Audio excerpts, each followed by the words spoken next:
momento dispongo mi corazón y mi voluntad para ser oidor y cumplidor de tu palabra en obediencia. Guíame con tu Espíritu Santo para ser transformado a la imagen de tu Hijo. Y decimos, amén.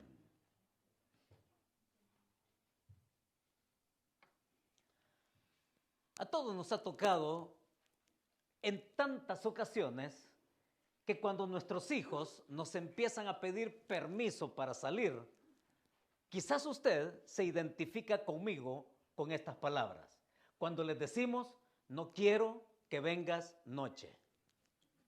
O no quiero que vengas muy noche. ¿Se identifica usted? Ya los papás están codeando así, ¿no? A los hijos.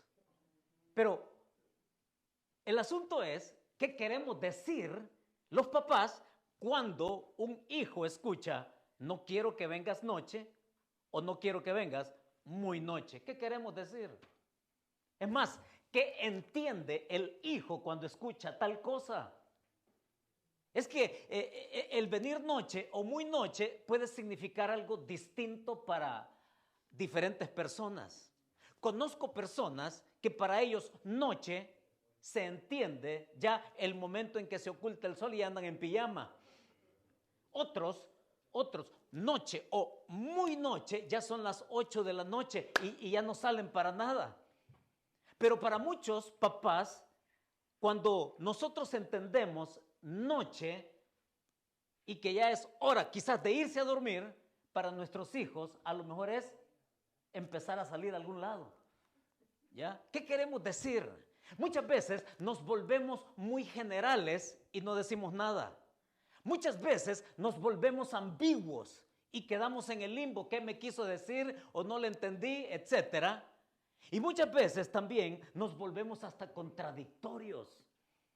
Ahora, cuando nosotros nos encontramos en ese asunto diario, ¿de qué queremos decir con lo que hablamos? Muchas veces nos equivocamos incluso cuando damos una respuesta. Damos la respuesta equivocada porque nos hacen la pregunta equivocada. Y por eso es que constantemente yo tengo que preguntarle en casa a una esposa, a unos hijos, ¿qué quieres decir con eso? ¿Ya? ¿A dónde lo pusiste? Allí. ¿Dónde es? Allí. ¿Verdad? Entonces, muchas veces nosotros podemos dar la respuesta equivocada porque nos hacen la pregunta equivocada. Qué lindo que Dios no padece de eso. Dios no es, oigan, alguien que se contradice. Dios no es alguien que habla ambiguamente. Dios no es alguien que da a entender cosas generales. No, Dios es bien específico. Dios es bien claro. Y qué bueno que tengamos un Dios así. Porque tener un Dios que nos habla claro, un Dios que es tan específico que hasta nos puede sorprender la manera en cómo Él quiere que lo entendamos, ¿cierto? Y qué bueno para nosotros como sus hijos que en un mundo nebuloso, en este mundo que es perdido, oscuro, y que nos levantamos en el día y caminamos durante el día en nuestra vida en una nebulosa porque no se entiende cómo es la cosa, qué bueno es que podamos tener la palabra de Dios clara, la palabra de Dios específica para saber qué decisiones tomar. Es así como el pasaje hoy nos presenta la continuación de nuestro personaje Gedeón en el capítulo 6, en donde quiero que vayan conmigo, por favor.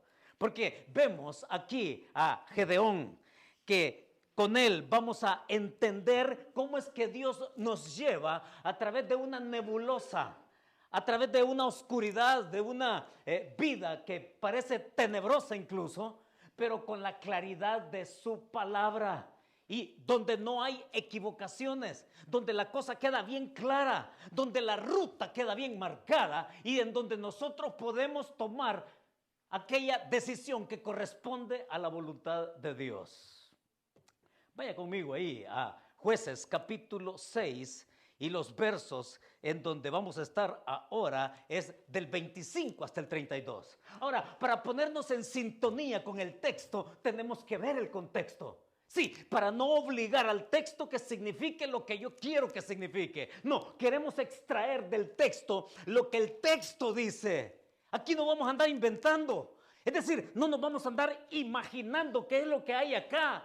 Por eso es que queremos siempre situarnos en el contexto, en la panorámica. Y para entender lo que sigue acá, en los versículos del 25 al 32, tenemos que ver de dónde viene Gedeón.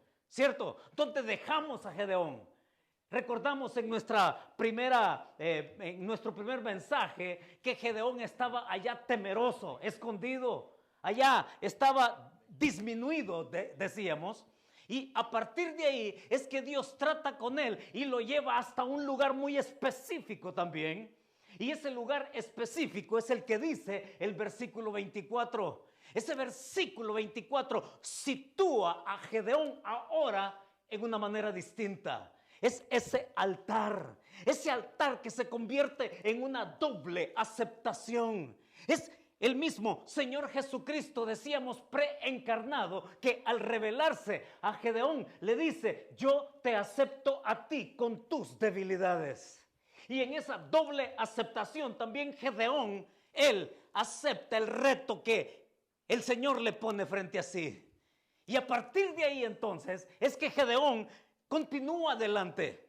Dios trae a Gedeón desde donde se encontraba al hombre esforzado y valiente que quería ver más adelante. Sí, y es así como Gedeón entonces en ese altar, oigan, va desde la cueva donde estaba escondido al altar donde entiende cuál es el propósito de Dios y continúa adelante de una manera en ascenso. Porque, mis hermanos, hay algo que Dios quiere de todos nosotros. Sí, Dios quiere que sigamos adelante, pero no de una manera lineal. Muchos conciben su vida caminando de una manera lineal solamente. Es cierto que vamos adelante, pero que Dios nos quiere llevar en ascenso. Dios nos quiere llevar en ascenso y por eso, a partir de este altar, Dios lleva a Gedeón a otro altar. Vaya conmigo al capítulo 6, verso 25 al 27, y con sus ojos puestos ahí, dice así el versículo 25. Aconteció que la misma noche le dijo Jehová: toma un toro del hato de tu padre, el segundo toro de 7 años, y derriba el altar de Baal que tu padre tiene, y corta también la imagen de acera que está junto a él. Y edifica altar a Jehová tu Dios en la cumbre de este peñasco, en lugar conveniente. Y tomando el segundo toro, sacrifícalo en holocausto con la madera de la imagen de acera que habrás cortado. Entonces Gedeón tomó 10 hombres de sus siervos e hizo como Jehová le dijo. Mas temiendo hacerlo de día por la familia de su padre y por los hombres de la ciudad, lo hizo de noche. Vamos, metámonos ya aquí a la vida de este hombre que viene a ser casi que un retrato así, auténtico suyo y mío. Porque venimos a este pasaje con la intención dispuesta de que Dios haga algo también con nosotros el día de hoy. Dios lleva adelante a cada uno de nosotros de una manera así, en ascenso, no de una manera lineal y adelante, no, vamos en ascenso. Y en ese ascenso, Dios le va a decir tan específicamente a Gedeón, esto que yo le puse de título y que no se me pudo ocurrir otro mejor: mata tus vacas sagradas. Muchos tenemos vacas sagradas. Somos tan celosos de esas vacas sagradas que las conservamos tan celosamente que no queremos que nadie nos las toque. Pero Dios va a ser tan específico con Gedeón que él allí lo envía a que él mate sus vacas sagradas. Sí. Y que en estos versículos del 25 al 27, para que tomemos nota, para que recordemos cuál es el principio que nos ofrece aquí el escritor, es que, mis hermanos, estamos hablando de convicciones. Y las convicciones son las que marcan nuestra obediencia. Nuestras convicciones marcan nuestra obediencia, que es exactamente lo que encontramos de entrada en el versículo 25. Es que no puede ser para menos. Hermanos, estar cerca del fuego, exponerse al fuego, de esa llama que surge de una peña. Sí, estar cerca del fuego significa transformación. Es que no se puede ser de otra manera. Recibir el fuego de cerca de ese ser especial, sobrenatural que se le aparece a Gedeón, es para ser otro. Es para ser otro que lo lleva a tomar decisiones. Decisiones que están marcadas por obediencia y en consecuencia también por las convicciones que él tiene de semejante trato que tuvo con él. Miren los detalles ahí, por favor. Porque cuando hablamos de convicciones, hermanos, esto es algo así, tómelo como una ley si quiere, pero las convicciones no son de propiedad privada. Las convicciones se van a mostrar tarde o temprano. Las convicciones nos van a hacer tomar decisiones que tienen que ver con el carácter que decimos tener, con la confesión que decimos tener en el Señor Jesucristo. Y lo que va a suceder aquí, oiga, en ningún momento se trata de un arranque emotivo por parte de Gedeón. No se trata de una histeria colectiva como sucede en los eventos públicos, que la emoción y lo candente y la música y las luces y todo lo que está pasando y el griterío es capaz de contagiar a cualquiera, de tomar decisiones de una manera emotiva. Hay un desborde de las emociones y por eso es que se le llama, ¿no?, histeria así, colectiva. Actuar, decidir, pero sin pensar. Aquí no es nada de eso. Gedeón actúa con base a sus convicciones y la manera en cómo él va a actuar es obedeciendo. Las convicciones, mis hermanos, nuestras, se muestran en obediencia. Y miren de qué manera. En esa misma noche, es que Dios no va a perder su momentum, como se dice en inglés.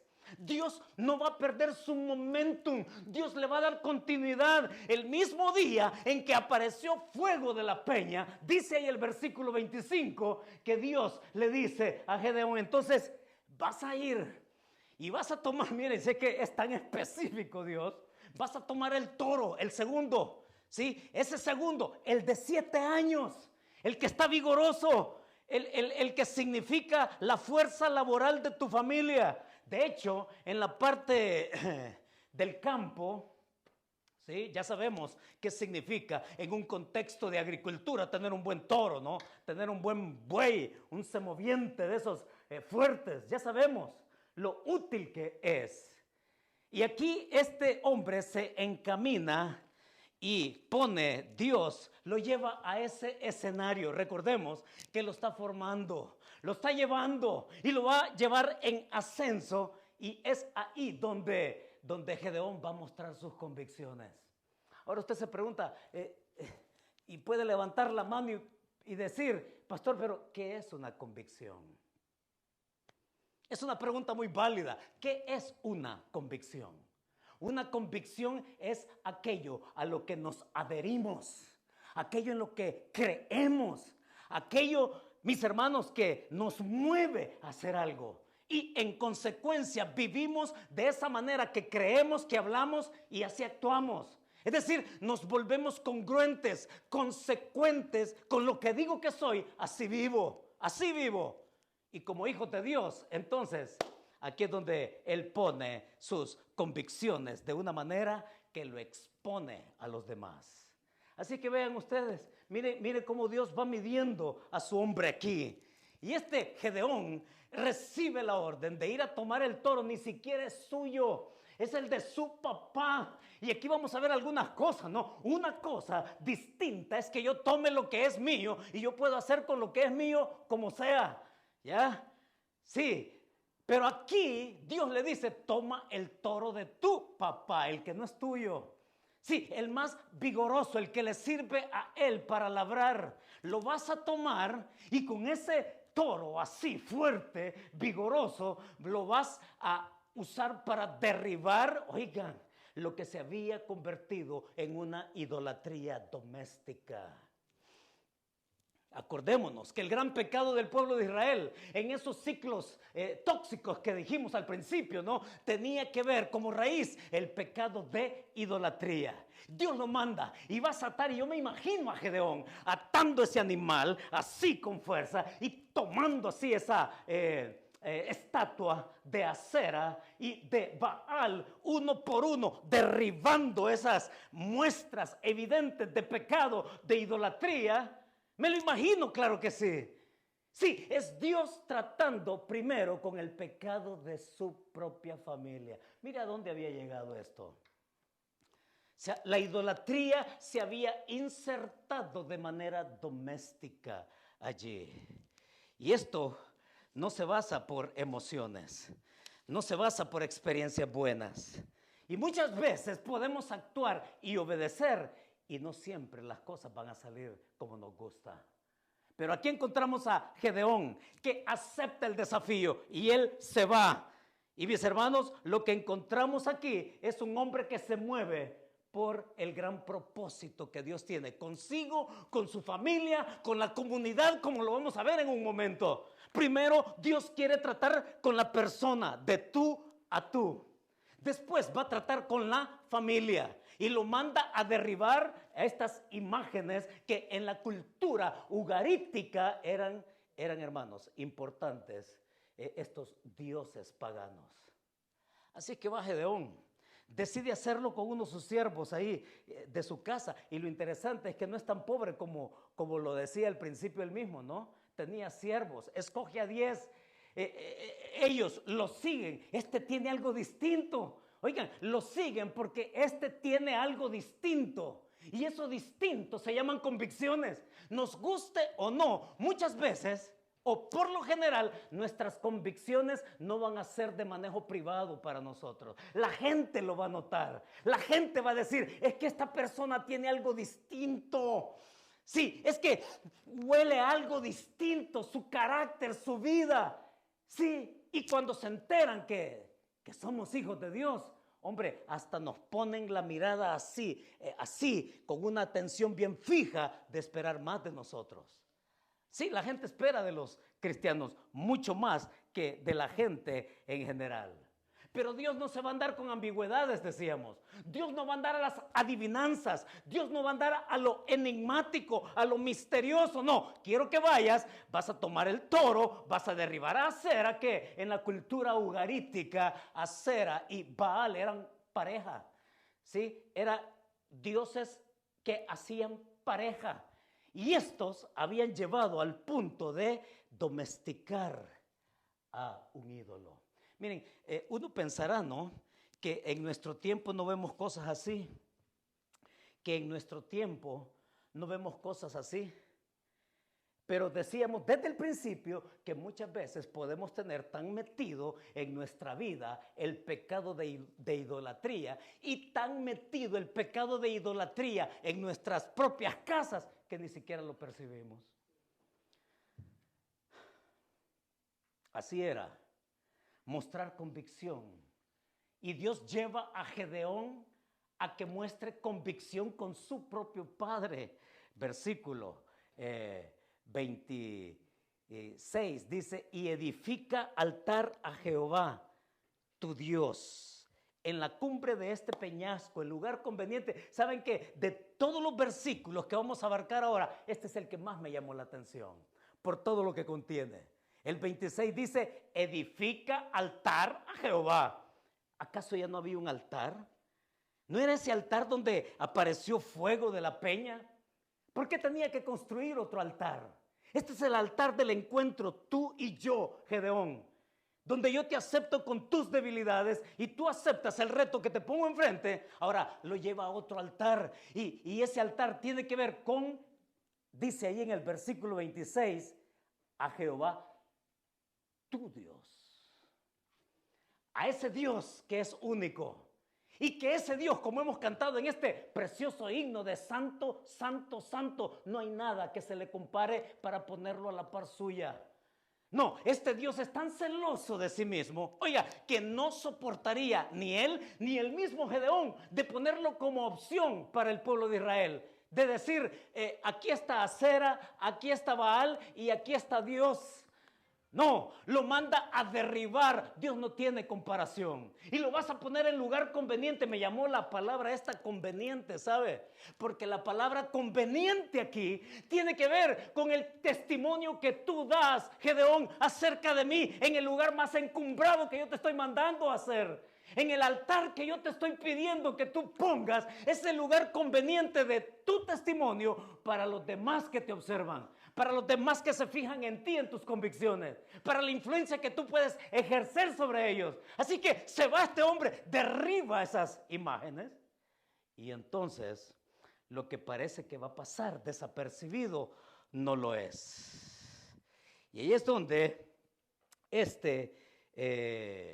Gedeón se va, llega, y mis hermanos, de pronto nos pone en algunas aplicaciones inmediatas, ¿sabe?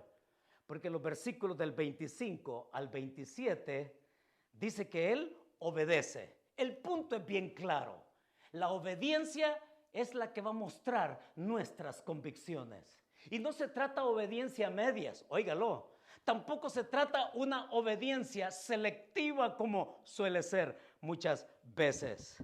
Es en ese altar del testimonio donde nosotros decimos quién es Dios para mí. Ahora, ¿cuál es la aplicación que yo saco de esto? Y la aplicación que yo saco es esta: sé consecuente con tu transformación bajo el señorío de Jesucristo. Y entonces, ser consecuente, es decir, así como tú dices que eres cristiano, así muestras tus convicciones. Y saben que la obediencia para muchos cristianos se vuelve algo selectivo. Obedezco en esto, pero en esto no. Obedezco en esto otro, pero en esto no. Y variamos. Nos volvemos selectivos. Nos volvemos parcialmente obedientes. Y saben, estaba pensando en algunas formas de cómo de una manera así muy nuestra tratamos de manejar lo que es la obediencia. Por ejemplo, la obediencia se basa en la palabra de Dios, ¿no es cierto? Ahí Dios le manda así, con precisión, con exactitud, qué es lo que tienes que hacer. ¿Acaso no es eso lo que Dios nos dice en su palabra? Entonces yo le pongo algunos ejemplos de esto. Hablemos, por ejemplo, de la etapa que estamos viviendo acá. Estamos en la etapa de los impuestos. Se los recuerdo. Eso que no nos gusta hablar, ¿ya? Los impuestos. Y cuando una persona recibe su pago, ya sea por transferencia bancaria, electrónica, o ya sea que reciba un cheque en donde su sueldo nominal es pues quitándole todo lo que le descuentan, entonces su sueldo líquido le queda a tanto. Y ahí no hay problema, porque nos quitan de ahí lo que corresponde a los impuestos que todos tenemos que pagar. No hay problema con eso. El problema es, si usted es de esas personas, cuídese y trabaje en su corazón, si es este su caso. Pero muchas personas que trabajan y que reciben su salario cash, ¿ya? ¿Saben qué hace la gran mayoría? Lo que hace la gran mayoría es, me pagan el 100% y me quedo con el 100%. No reporto impuestos. ¿Es eso caminar en la verdad? La respuesta es no. O lo que hacen es, gané $500 esta semana, pero solo reporto 300. ¿Le parece a usted eso tener la verdad en nuestra vida? No. Entonces, cuando pensamos que es tener convicciones y vivir de acuerdo a lo que el Señor nos dice en su palabra, mire, si usted ganó $500 esta semana, reporte $500. El Señor Jesucristo estuvo de acuerdo con ello cuando le tiraron la moneda al aire, ¿no? Señor, aquí está esta moneda, dinos, ¿es lícito pagar impuestos a César? Y el Señor no lo negó.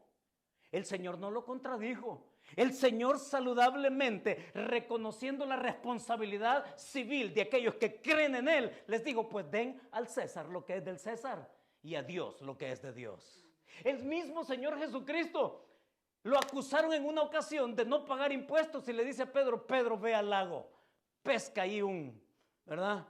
Tira el anzuelo y el pez que saques va a tener una moneda. Y esa moneda, págalo para los impuestos por ti y por mí. El Señor pagaba impuestos. Nadie le podía tirar en el rostro al Señor. Tú eres un incumplidor de tus responsabilidades civiles. ¿Sabe, hermano? Honremos al Señor. No, pero es que mire, es que el sistema lo permite. Ah, bueno, solo porque el sistema lo permite, usted va a estar degradando sus convicciones de esa manera. Y el Señor dice, no. Esa es una forma. Ahora, otra forma. ¿Qué tal cuando usted se reporta enfermo cuando no es cierto a su trabajo? ¿Va de acuerdo a lo que decimos creer? Y la respuesta es no. ¿Qué tal esta otra? Valerse de la mentira para aprovecharse de este sistema. Miren, hay personas y hay abogados que se prestan para este tipo de malversación del sistema. Personas que van y que le piden a ese médico, que le van y le piden a ese abogado que le firme, que dé fe de que esta persona está en disability, como se dice en inglés. Queda deshabilitada esa persona, así, legalmente, pero ella anda bailando toda la noche en las fiestas. Qué raro, ¿verdad? Sí, y viven de los impuestos de los demás. Y usted me va a decir, pero eso lo hace todo mundo. Ah, bueno, como todo mundo lo hace, esa es la convicción que debemos tener como hijos de Dios. Y la respuesta es no. ¿Se da cuenta? Muchas veces nosotros podemos incluso tener esa falsa humildad. Cuando pienso en esto, miren, esto de la falsa humildad. Conozco gente que es bien fácil para perdonar, ¿ya? Y se ufanan de esa actitud piadosa, de que son personas que saben perdonar a cuando, no, a mí si alguien me ofende, yo los perdono. No, pero es que si a mí alguien me falta, yo lo perdono. No, es que a mí si alguien me falla, yo lo perdono. Yo soy una persona que perdono, ¿sí? Y muchas personas se llenan la boca y uno podrá decir, wow. Pero ¿saben? Son personas que cuando a ellas les toca pedir perdón, no lo hacen. Tienen un corazón pero tan orgulloso, pero tan carcomido por el orgullo, que pedir perdón no va con ellos. Aun cuando se les sorprende en su mentira. Se les sorprende en su mentira, dañan a la persona y aún así no son capaces de pedir perdón, porque pedir perdón no es lo suyo. ¿Se da cuenta cómo es esto? ¿Se da cuenta cómo es que se pone en evidencia nuestras convicciones de lo que decimos ser? Entonces aquí el pasaje inevitablemente nos lleva a que nosotros podamos ver cuánto la palabra de Dios me pone a mí frente a las convicciones que el Señor quiere que yo tenga.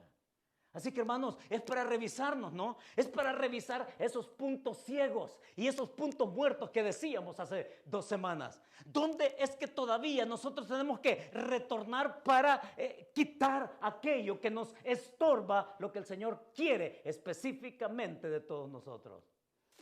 Pero el pasaje continúa. No solo es que las convicciones marcan nuestra obediencia a Dios. Hay algo más en el pasaje, versículo 28.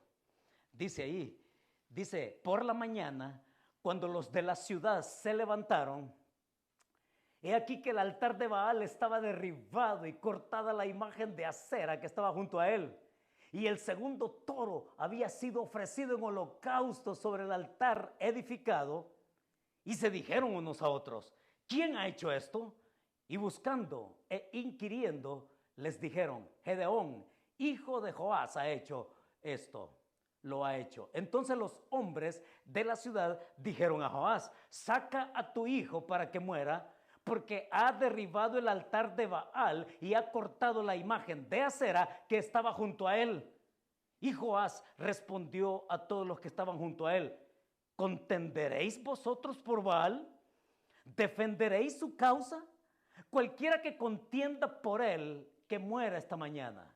Si es un Dios, contienda por sí mismo con el que derribó su altar.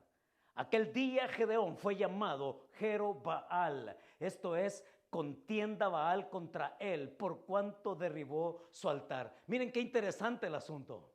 Porque aquí ya no se va a tratar, mis hermanos, de cuáles son mis convicciones en cuanto a las decisiones que debo tomar de la palabra clara que Dios expresamente nos dice a cada uno.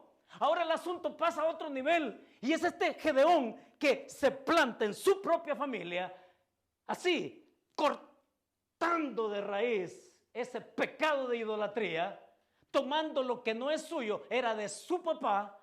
Y este hombre se vuelve tan radical, oiga, que su papá incluso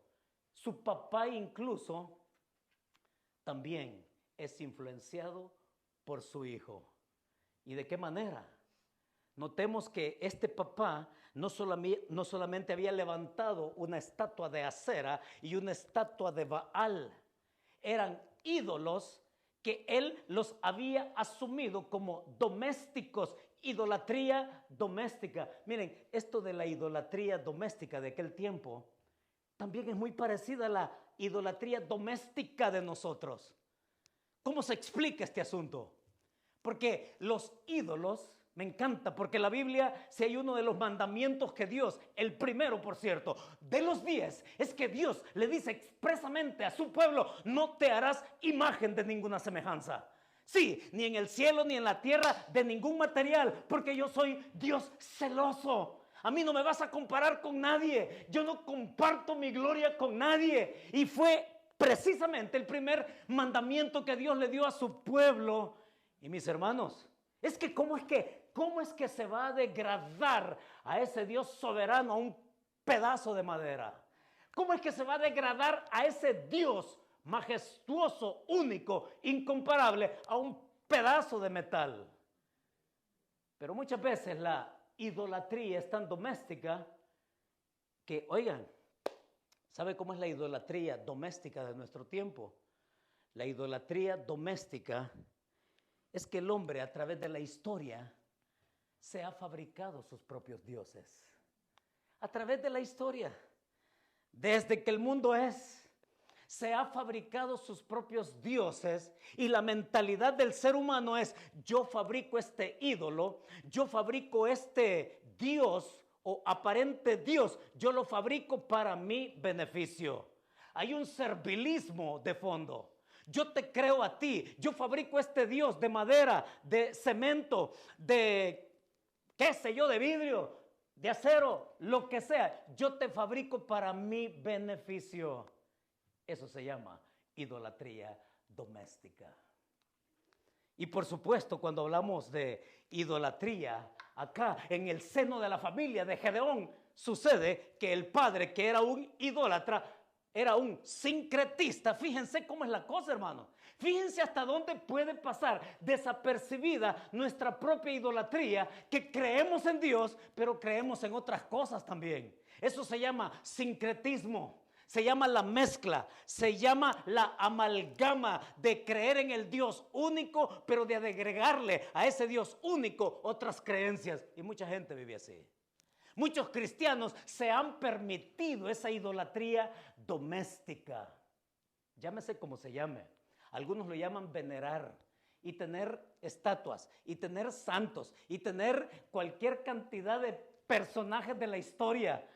Miren, este Gedeón, fue tal su decisión de obediencia a Dios que él hasta influenció a los de su comunidad. Entonces viene, derriba estas estatuas, y la reacción de su papá podría haber: hey, conmigo, con mis cosas no te metas. Podría haber sido una posibilidad, ¿no? Mira, hacé con lo tuyo como querrás, pero lo mío no lo tocas. Sin embargo, vemos a un papá que se pone del lado del hijo, y que al día siguiente, en la mañana, estos hombres oigan, la comunidad reaccionó ante aquel derribo de estas estatuas. Y van, y parece ser que no solamente era un asunto de idolatría doméstica, sino de idolatría comunitaria. Porque, ¿qué sentido tiene que los hombres, dice, de la ciudad vienen y reaccionan ante el derribo de esas estatuas? Van y le reclaman a Joás y se preguntan quién fue el que hizo esto. Y investigando, dice que supieron que fue Gedeón. Y van donde el papá y le pide que lo saquen porque tiene que morir. Y el papá lo defiende. Ahora, hay algo aquí de fondo. Y el fondo es que cuando vemos a alguien con sus convicciones bien firmes de quién es Dios en su vida, entonces me hace recordar cuáles tienen que ser las mías. Para que yo tome también decisiones radicales. Y es este padre que reacciona también. Y les dice, bueno, ¿ustedes van a contender a favor de Baal? Ustedes que dicen que Baal es un Dios, ¿por qué Baal no se defiende a él mismo? Si entonces Baal es Dios, entonces que Baal contienda por sí mismo contra aquel que lo derribó, contra Gedeón. Y por eso es que dice ahí que desde ese día este Gedeón fue llamado Jerobbaal, que significa contienda Baal contra alguien. Miren, hermanos, esto de la idolatría moderna, doméstica,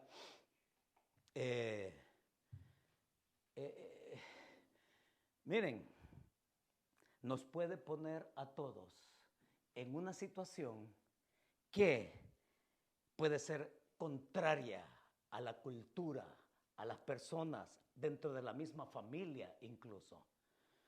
Es cierto, van a haber personas que van a reaccionar ante lo que nosotros creemos de quién es Dios en nuestra vida. Y le voy a anticipar algo. Sépalo y téngalo por seguro que la gente va a estar en contra suya con esto, por ejemplo, del movimiento abortista. ¿Sí? Muchos cristianos le han vendido, y lo voy a decir así, muchos cristianos le han vendido su alma al diablo. ¿Sabe? Quieren quedar bien con Dios y quieren quedar bien con el diablo. Así de claro. Y cuando hablamos del movimiento abortista, hermanos, estamos hablando de crimen. Estamos hablando de asesinato. Estamos hablando de pelear por los derechos para que se institucionalice un pecado en este país.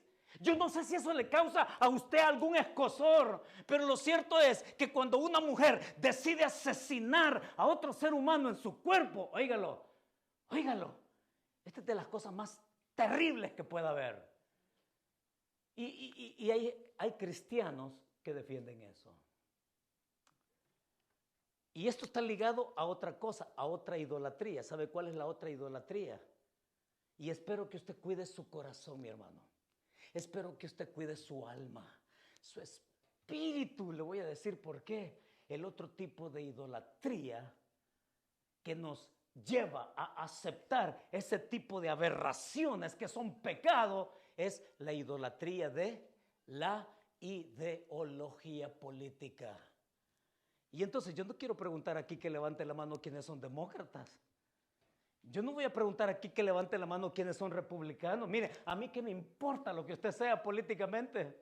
Mire, a mí qué me importa que usted sea demócrata. A Dios no le importa si usted es republicano. A Dios lo que le importa es que usted pueda seguir la agenda de su hijo. Eso le importa a él y eso me importa a mí. Pero sabe que muchas personas se adhieren y son tan celosos. Y son tan así, se aferran a una ideología porque me conviene. Porque me conviene. Y entonces estamos hablando, mis hermanos, de corromper nuestro corazón. Y eso es tener problemas. Sépalo que va a tener problemas. Le voy a decir con qué otra cosa usted va a tener oposición y va a tener problemas. Va a tener problemas como hijo de Dios ante el movimiento LGTB y más. Yo no sé qué le dice a usted eso. Oiga, hablar del movimiento LGTB plus es hablar de pecado así de simple. Es decir, donde quiera que nosotros tratemos de justificar semejante aberración bíblica, Dios lo llama pecado. Y yo me anticipo, claro que sí, me anticipo, se lo aseguro, porque me ha llovido en diferentes ocasiones de que por escribir algo y mencionar algo contra este movimiento, ya la traen conmigo. Y así cuando hablo del aborto, cuando hablo en fin, de todos estos temas candentes, ¿no? Si yo doy mi opinión con respecto al movimiento político de acá, le va a llover. Por un lado, por el otro, por lo que sea. Pero Dios nos manda a derribar esos monumentos. Dios nos manda, mis hermanos. Y saben, no hay mejor acto de misericordia. No hay mejor acto de amor que decirle a un homosexual, ¿sabes qué? Dios te puede cambiar. Dios te puede salvar. Sí, Dios tiene el poder para cambiarte, para transformarte. Es un acto, oiga, de amor y de misericordia que nosotros como hijos de Dios, con esas convicciones de lo que significa que el poder de Dios es transformador, pueda cambiar a alguien. Y entonces vivimos con esos ídolos, con esas estatuas y con esas tendencias sincretistas y esas mezclas, que hay muchos cristianos todavía que consultan el horóscopo. Leen la Biblia en la mañana y después de leer la Biblia van al horóscopo a ver si ese día les toca, a ver si es el día de suerte. Y oigan, es gente que quiere quedar bien con Dios y quiere quedar bien con el diablo. No se lo puedo decir más claro. Y es gente, mis hermanos, que usa la lectura de las manos. Es que voy a ver cómo me va a ir en la semana. Cuando Dios te dice, clama a mí, yo te voy a responder. Y te voy a enseñar cosas grandes, maravillosas, ocultas que tú no conoces. Te vas a sorprender más de quién soy yo. Tú no tienes necesidad de ir a vender tu alma al diablo. Mis hermanos, o que te hagan una limpia, o que te vendan un amuleto. Y lo peor es que se ha metido en las mismas iglesias. Y ahí te va la rosa ungida. Y ahí te va la sal bendecida. Y todo se ha convertido en un negocio. Ídolos, imágenes, sincretismo, magia. De todas esas formas, Dios dice, derriba esos ídolos. Mata tus vacas sagradas. ¿Cuáles son nuestras vacas sagradas, hermanos? Y usted va a decir, pastor, pero ¿y entonces qué saco yo de esto? ¿Será, pastor, de que yo entonces debo de tomar un ladrillo, el más pesado, e ir a quebrar la vitrina de un lugar donde se está enseñando pornografía? ¿Es que debo de tomar mi carro y así a lo loco, a lo suicida, irme a estrellar contra un lugar que está profanando el nombre de Cristo? ¿De eso se trata? No, pues sí, como Gedeón tomó el toro y derribó la imagen. Quiere decir que nosotros ahora tenemos que ir con pistola en mano a derribar cualquier... No. ¿Sabe lo que nos dice el Señor? Vas a recibir oposición con los ídolos que la gente tiene. Y les quiero recordar algo que el apóstol Pablo lo dejó también bien claro. Y él dice, no tenemos lucha contra carne y sangre. Usted piensa que su esposo, su esposa, su papá, su mamá, quien sea, en su propia familia, por el hecho de que usted sea cristiano, su lucha es con esa persona. Porque su esposo, su esposa, su hijo no es cristiano. Y que entonces usted, a como sea, va a querer que él conozca del Señor y ya va a entrar también en el bullying espiritual. ¿Sabe qué? Y que esa persona incluso le ha dicho a usted, no quiero que me hables de Cristo, no quiero que me hables del Evangelio, te prohíbo que me toques ese tema aquí. ¿Y qué estamos mandados a hacer entonces? ¿Sabe qué? Déjelo así. Pero ¿sabe qué sí puede hacer? Y lo que esa persona no puede evitar es orar por él. Mire, yo oro por gente que tienen un corazón pero tan recalcitrante, opuesto al Señor, opuesto al Evangelio y opuesto a la iglesia. ¿Sabe cómo oro yo? Yo no tengo lucha contra esa persona. Yo oro y le digo, Señor, Señor, quebranta este corazón. Porque cuando una persona se enfrenta a Dios, Dios es especialista en quebrantar corazones. Y Dios es un especialista en su momento de derribar el orgullo de un hijo, de un esposo, de una esposa, qué sé yo, de quien sea. Pero eso no lo puede evitar. ¿Sabe que esta mañana yo me levanté a las 2:30 de la mañana a orar por cada uno de ustedes? Y como le digo, yo quiero tener la bendición de recordar sus nombres. Así es que van a tener paciencia conmigo. Pero si hay algo que yo le voy a pedir al Señor, por usted también, es que usted derribe sus ídolos. Que usted derribe sus imágenes. Que usted no ponga a Dios a la par de Acera, a la par de Baal, como que si Dios fuera una opción entre los tres y ustedes escojan al que quieran. No, no se trata de eso. Es por eso que Dios le dice a Gedeón, vas a levantar un altar en el lugar conveniente, en lo más alto de este monte. Ahí lo vas a levantar porque es el testimonio tuyo de quién soy yo para ti. Le vas a levantar a Jehová, tu Dios, y con tus convicciones tú vas a influenciar a los que tienen cerca, empezando por tu propia familia. Así que yo no tengo, hermanos, y ni tenemos lucha contra nadie en nuestra familia. Son contra huestes espirituales de maldad. Les recuerdo, hermanos, que ellos no son el enemigo. Ellos son víctimas del enemigo, como lo fuimos cada uno de nosotros en nuestro momento de ser incrédulos, pero que el Señor con su gracia nos atrajo, nos tocó, nos bendijo con su sangre en su Hijo Jesucristo para creerlo y ahora seguir caminando con Él en ascenso. Ahora, mis hermanos, el pasaje ha sido bien claro. Tus convicciones marcan tu obediencia. Entonces tenemos que retornar a nuestros puntos ciegos y a nuestros puntos muertos. Y ahora le agrega el escritor, ¿cuáles son tus ídolos? Derríbalos, derríbalos. El ídolo de muchas personas están siendo las redes sociales. Y el problema es que, oigan, el ídolo es creado por la persona. Y el ídolo se fabrica para que tú seas de mi beneficio. Y el problema es que creemos la mentira de que domesticamos al ídolo. Es lo contrario, es el ídolo que nos domestica a nosotros.